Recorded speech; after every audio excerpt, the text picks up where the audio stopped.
once knew a nigga whose real name was William. His primary concern was making $1 million, being the illest hustler that the world ever seen. He used to fuck movie stars and sniff coke in his dreams. A corrupted young mind at the age of 13. Nigga never had a father and his mom was a fiend. She put the pipe down, but for every year she was sober. Her son's heart simultaneously grew colder. He started hanging out, selling bags in the projects, checking the young chicks looking for hit and run prospects. He was fascinated by material objects, but he understood money never brought respect. He built a reputation cause he could hustle and steal, but got locked once and didn't hesitate to squeal. So criminals he chilled with didn't think he was real. You see, me and niggas like this have never been equal. I don't project my insecurities on other people. He fiended for props like addicts with pipes and needles, and so he felt he had to prove to everyone he was evil. A feeble-minded young man with infinite potential, the product of a ghetto-bred capitalistic mental. Coincidentally dropped out of school to sell weed, dancing with the devil, smoked until his eyes would bleed.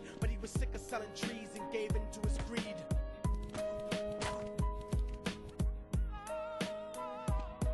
Everyone trying to be trife never faced the consequences. You probably only did a month for minor offenses. Ask a nigga doing life if he had another chance. But then again, there's always the wicked that knew in advance. Dance forever with the devil on a cold cell block. But that's what happens when you rape, murder, and sell rock. Devils used to be gods, angels that fell from the top. There's no diversity because we're burning in the melting pot.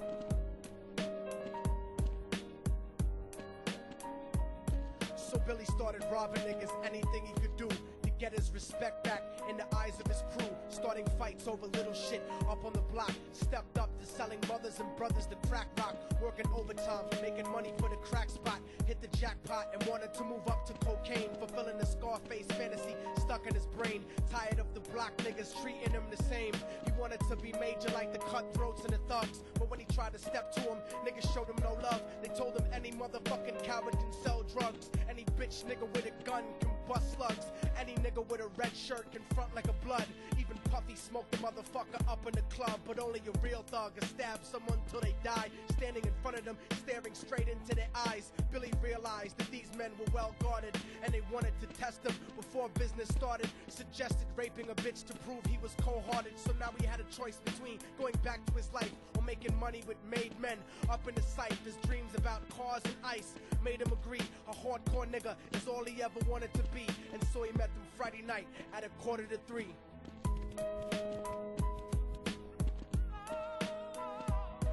Everyone trying to be trife never faced the consequences. You probably only did a month for minor offenses. Ask a nigga doing life if he had another chance. But then again, there's always the wicked that knew in advance. Dance forever with the devil on a cold cell block. But that's what happens when you rape, murder, and sell rock. Devils used to be gods, angels that fell from the top. There's no diversity because we're burning in the melting pot.